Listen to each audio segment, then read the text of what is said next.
Hello and welcome to FPL Mate, your best mate for Fantasy Premier League content for the 2022-23 season. My name is Dan, and a few of you guys will probably know by now that I absolutely love differentials. I love going for those slightly different players that can potentially give you that competitive edge just to push you to the next level. Like, not just get you in a good position, just to take you just that one little step further. So guys, today I thought rather than picking out, just a few differentials that I kind of like the look of, I thought I would make an entire team of differentials. So today, guys, I've got for you an entire squad of differentials that I really like. I'm definitely not recommending using all of these players. Like, using this entire squad would probably be a little bit crazy, but there's certainly some nice gems in here that I think you're going to enjoy, most of which are under 10% owned, with some specific exceptions to that rule. But guys, if you do enjoy this video, please do leave a like. It really does help out the channel so much. Can we get to, I don't know, 1,500 likes on this one? I think that's achievable. And if you can subscribe as well, if you haven't done already, that would be absolutely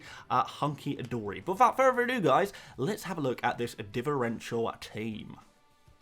Did I just say differential? I mean differential. Like, these are different players. We were talking about players, low ownership, players that not a lot of people are going for. Those players that make the difference, the differentials, guys, if you haven't heard that phrase before. But we're going to go through goalkeeper to the forwards, 100 million spent, so all of the money has been spent. Let's start off in goal, and we have got Meslier. So Meslier is only at 3.2% ownership at the point of recording this video, which is super low. He's obviously a 4.5 million goalkeeper. I know a lot of you guys are looking to go for that really cheap goalkeeper to try and spend the maximum amount of money on the rest of your squad. And if you're going to do that, most of you guys are probably thinking about going for Raya at Brentford or maybe Sanchez at Brighton. But there is one other option, in my opinion, and that is Meslier at Leeds, because he does have some really good fixtures. In fact, out of all of the 4.5 million goalkeepers, Leeds, from a defensive point of view, probably have the best fixtures of the lot. You can see in the first four there, Wolves, Southampton, they've got Brighton there as well. Wolves and Brighton are kind of teams that if you were an attacker, you probably wouldn't want to play, but they're teams that don't score a lot of goals either. And you can actually take Meslier through to, I think it's about either game week 7 or game week 9. Those are two good jumping off points, but those kind of areas, maybe game week 8 or game week 10, if you're to wildcard around that area, you can just switch Meslier out when his fixtures do get a little bit worse after that. So in this initial run of fixtures, if we're just looking to target good fixtures for your defenders, for your goalkeepers, to get those clean sheet points potentially, then Meslier is your guy. Now, I know a lot of you guys are not going to trust Meslier in terms of, getting clean sheets because he plays for Leeds, but I don't know. I feel like Leeds were kind of a little bit hard done by last season, and a lot of that was to do with their style, their tactics.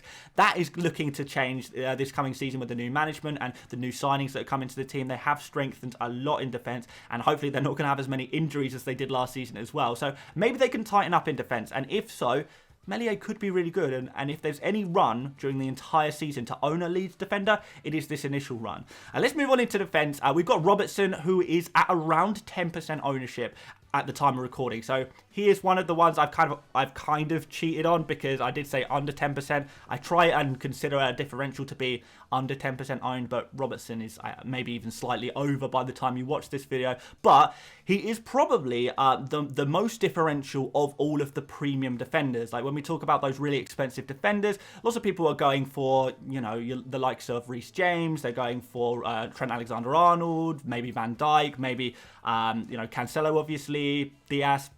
But out of all of these expensive players, Robertson really does stand out as a real differential, because I think a lot of people are going for different Liverpool players. Most people have got Salah, most people have got Trent Alexander-Arnold, but after that, it's a real mixed bag. Some people go for Alisson, Nunez, Diaz, but not that many people are going for Robertson. And given the fact that Robertson, second half of last season, per game played, was scoring something like 7 points per game on average, which is just insane amount of points. No other player in his position was reaching those amounts of points, and very few players were even getting close in the whole of FPL. Were even getting close to that average points per game. So if he can get a similar amount this coming season, then he's going to be one of the highest scoring FPL assets. I would not be totally surprised if he outscored Trent, for example, or outscored Cancelo. It's something that's very, very possible, very, very feasible, and yet not many people are talking about Robertson. So there you go, a differential to consider, even if he isn't like hyper, super differential. I've got Chilwell down here as well. I guess he's a differential to Reece James. Chilwell is kind of coming back from an injury still. It looks like he is going to be ready for the start of the season though, which is very, very good news. And last season, per game played, he was actually outscoring Reece James. We also know that Reece James can potentially play at a right centre-back position, which is not ideal, because when you're spending 6 million on the Chelsea defender in particular, you are probably going to want him to be in a fairly advanced position. And Chilwell is pretty much locked at either left back or left wing back, and I think he should play pretty much every single game when fit, when available. So he's going to be doing pretty well, I think. He was doing so well when he was fit last season. So that kind of suggests that he could do the same again. He's clearly a very, very good player. Next, we've got Kyle Walker. I think as long as Man City don't sign a new left back, Walker could be a really, really good option for your FPL team. He's only 5.7% owned, and he's actually a really nice way of cheaply getting into the Man City defence. So if you fancy going in there on a Man City defender, you don't want to spend a lot of money, and you're not concerned about Walker's minutes, you're not concerned about new left backs coming to the Man City team, then in that case, why not go for Kyle Walker? A pretty safe bet, I would say. If there's no more transfers incomings at Man City, if there is, then maybe Walker is not such an option. But 5.7% owned, only 5 million, and you get the clean sheets, and probably just the clean sheets, but you get clean sheets for Man City, which is something that we all want, I'm sure. And finally in defence, I've got Zinchenko here. He's at 9.4% owned. When I wrote him down initially, when I was kind of writing up notes for this video, he was much lower owned, actually, but that was kind of like a week ago. Now he's all the way up to 9.4% owned. So he really has skyrocketed in ownership, but he's still under 10%, so he still makes the cut for this video.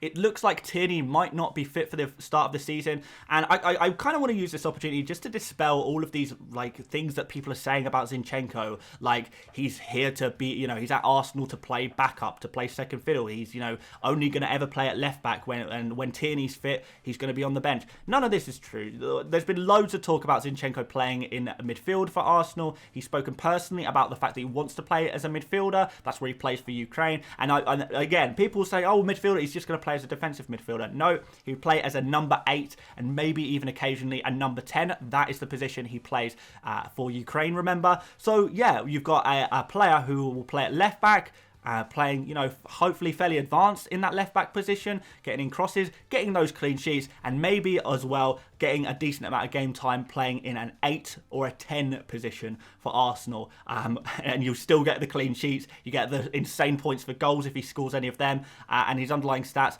per game played have always been really good. It's just that his game time has always been kind of limited at Man City. So I think he's a phenomenal FPL pick. I want people to stop worrying about the fact that he's going to go onto the bench or he's going to play in defensive midfield. This is just not true. So all in all, absolutely phenomenal pick and a real differential at the same time. Let's move on into midfield, and we've got my cheat player, I guess, and that is Kevin De Bruyne. He is at 16.6% ownership, but out of all the premium players, so your Salah, Kane, Haaland, Son, and De Bruyne, I guess, in the same category, De Bruyne is by far the lowest owned of the lot. Not a lot of people are going for De Bruyne, and if I'm totally honest, when I look at some of these fixtures, like that Bournemouth game in Game Week 2, is there a better player to own in FPL than De Bruyne? I think I would rather have De Bruyne for that Bournemouth at home fixture than I would Haaland. So it's kind of crazy that he's only at 16.6% ownership. Like, I can kind of understand why people might go for two premium midfielders, maybe go for Salah and De Bruyne instead of a Salah and a Haaland. That could be very, very interesting indeed. We know De Bruyne is looking pretty sharp right now. He's fit, he's available, and he's going to be playing very well. He's looking really good in pre-season.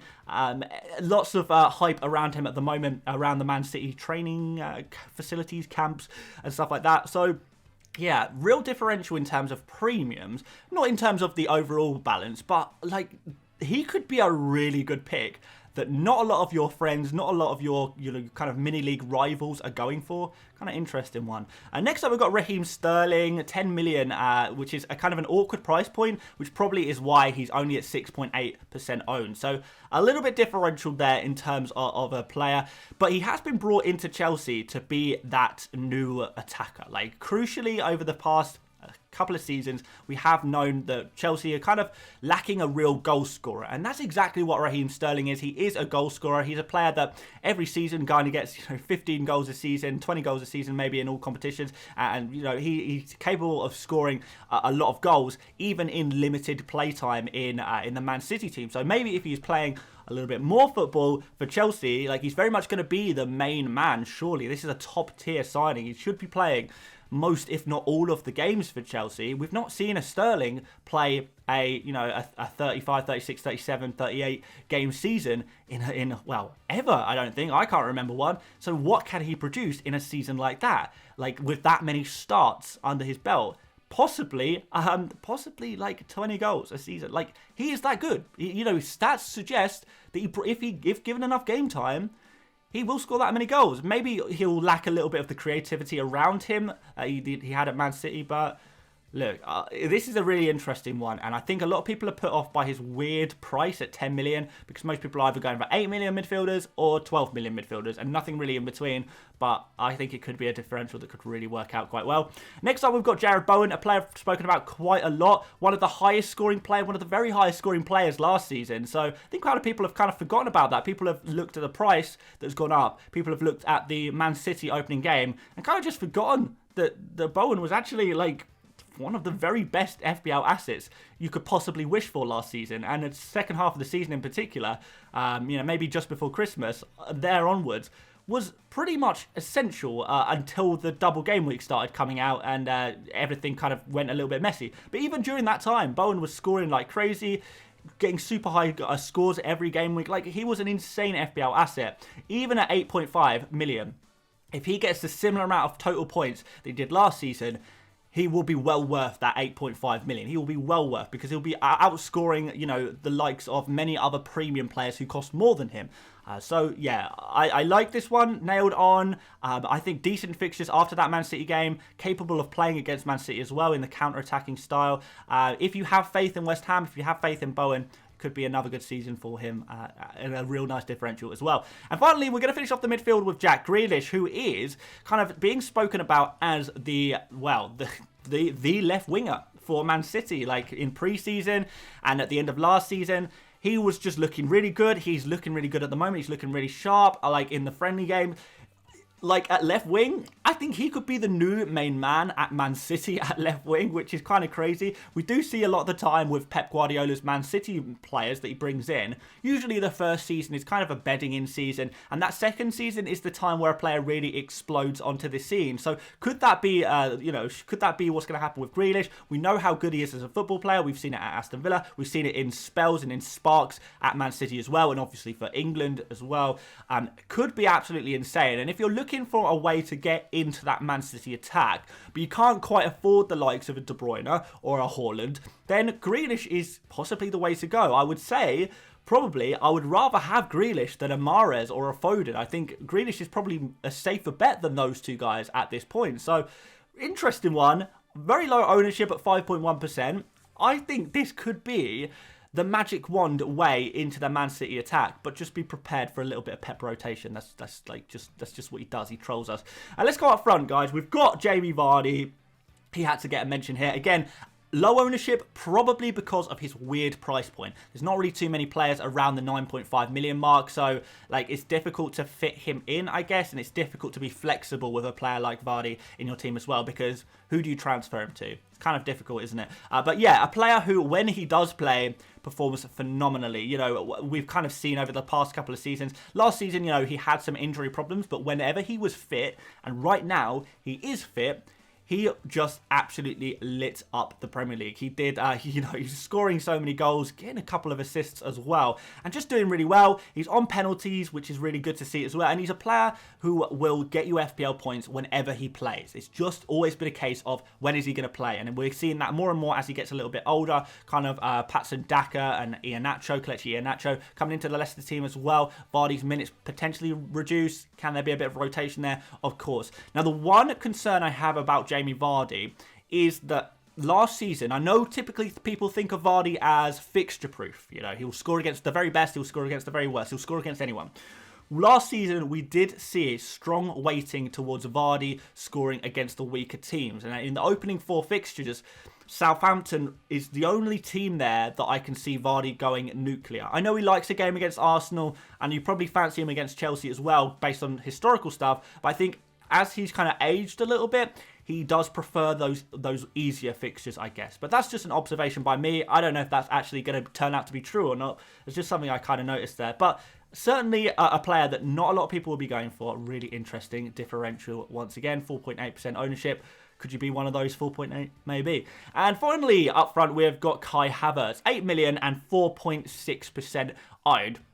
We know Chelsea have got a pretty decent run of fixtures. You know, I'm looking at that Everton game, that Leeds game, and that Leicester game. They look really, really nice for an attacker, specifically an attacker. So if you do want to get into the Chelsea's attack, you know, we've a lot of people speaking about Mason Mount.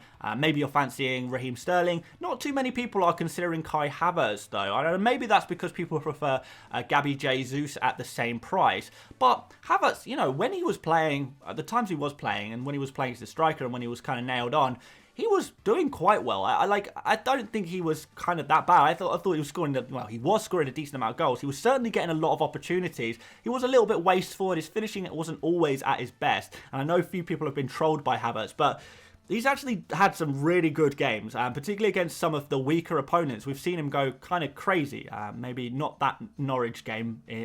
We won't talk about that one. But aside from that, Havertz, not a bad pick. I don't think he's a bad pick. I don't think he's an amazing pick. But he is, I think he's an option as a differential. Probably not the first player I'd pick in this team. I mean, looking through this starting 11, guys, for example, I can already see that I've got a few of these players in my current draft. That's just kind of what I like. So yeah, if you like any of these players, just pick a couple of them. But we do have a bench as well. So I've kind of picked out some bench type players as well that I think would make really nice differential bench options if you think that they maybe have a little bit of potential, could come good, could become a good player, maybe even start at a certain point, starting for your starting 11 in your FPL team, maybe over time. So let's get up the bench.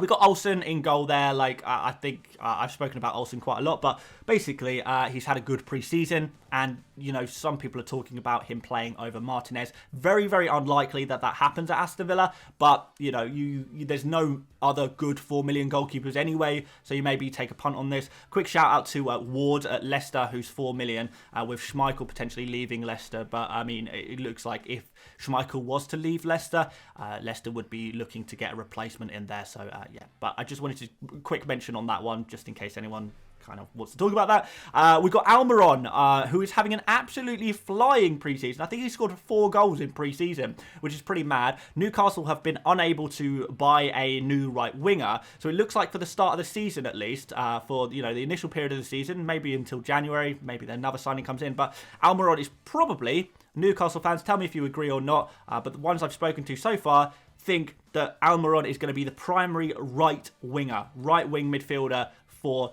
Newcastle, and if he's playing as well as he has done in pre-season, he's probably going to score you a decent amount of goals as well. He's a player who has, whenever he's played kind of in the last 6 months, I guess, has looked really good, in fairness. I think maybe he is kind of a little bit of a risky one. We don't know how he's actually going to perform when it comes to actual Premier League football, but he's 5 million. Really cheap option. I know a lot of you guys are talking about going for Leon Bailey as a 5 million midfielder. I think Almiron could potentially be a differential version of Bailey. Like, Bailey is differential, but if you wanted to go even more differential, I think Almiron is only something like 0.6% owned. But a player I thought I would highlight to you guys, because not a lot of people are talking about Almiron. And yeah, I just wanted to give him a shout out as a player who actually could be a pretty nice FPL option. We've got Patterson as a 4 million defender. Again, lots of people, when you're talking about 4 million defenders, we're defaulting to Nico Williams for Nottingham Forest. But Patterson is a right back who plays for Everton. And at the start of this season, we know that Seamus Coleman is unavailable for the start of the season. Patterson has been brought into the club about 6 months ago in January to replace Coleman eventually. And Patterson has now got his opportunity to get some game time and start showing why he can replace Coleman and be that permanent right back for Everton. You'd say Everton are a slightly better team than Nottingham Forest. Maybe you think that their defence will perform a little bit better. And in which case, if Patterson is playing, then that's going to be pretty good, right? He's pretty good in attack. He's got a couple of assists in pre-season as well. And if he can nail down his place after Seamus Coleman returns, he could be a really nice 4 million option. So I think Patterson is a genuinely good alternative, and more specifically a differential alternative to Nico Williams that could actually be better. Like, there's genuine potential for Patterson to be better than Nico Williams. I'm not saying it's going to happen. Williams is the safer bet, but we're talking about differentials. We're talking about going a bit crazy here. And finally, I've put Archer on the bench, who's played pretty well in pre-season for Aston Villa. 4.5 million forward. Like, as always, though, the 4.5 million forward landscape is pretty bare unless Liam Delap moves from Man City to, you know, Southampton or something like that, because he's a 4.5 million forward as well. Unless that happens, then we're pretty scarce in terms of 4.5 million forwards. So pretty much a dead spot at this point, even in a differential team. But maybe Archer is an alternative to Sam Greenwood or someone like that, or Lyle Taylor if you've got him in your team as well. So there we go, guys. Like I say, don't recommend going for this whole team. I mean, let's put a captain's armband on De Bruyne, vice-captain on Sterling, I guess, for the opening game week. But yeah, like I say, I would not recommend using this entire team, but maybe there's a couple of players in here that I think would work. All of the players you see on your screen right now, I think are viable. I don't think any one of these players is a bad FPL option. I think at minimum they're optional, and I think some of them are actually very good FPL options that arguably shouldn't be differentials at all, and more people should be talking about and more people should be going for, but they're not, unfortunately. You know, players like Robertson, maybe Walker, maybe Zinchenko, even maybe Meslier, like some of these players like just should have higher ownership than they do. Maybe not like super high, not like Trent or Salah or Jesus ownership, but you know, like, I don't know, 15%, 10, 15, 20% owned, but we'll see. Yeah, I like this team. I wouldn't use the whole thing. You've got to have Salah in there somewhere. You've got to have Trent in there somewhere. But aside from that, yeah, I kind of like this one. Guys, if you enjoyed this video, please do leave a like. Please do subscribe if you haven't done already. We are still aiming to get 150,000 subscribers by the Game Week 1 deadline, although that is almost certainly not going to happen at this point. Maybe we can get 140,000 by deadline. Kind of possible, right? Maybe. Leave a comment, guys, saying who you are going to be putting into your team who is a differential. I don't want to hear boring picks. I hear so many people talking about boring players. Let me know the most interesting, most differential player in your starting 11 if you're prepared to give away your secret weapon, I guess. I love a differential. I love hearing about them, and I love hearing about the rationale behind why people are going for these players as well. But there we go, guys. Plenty more content to come. Thank you so much for watching once again, and I will see you later, mates. Bye-bye.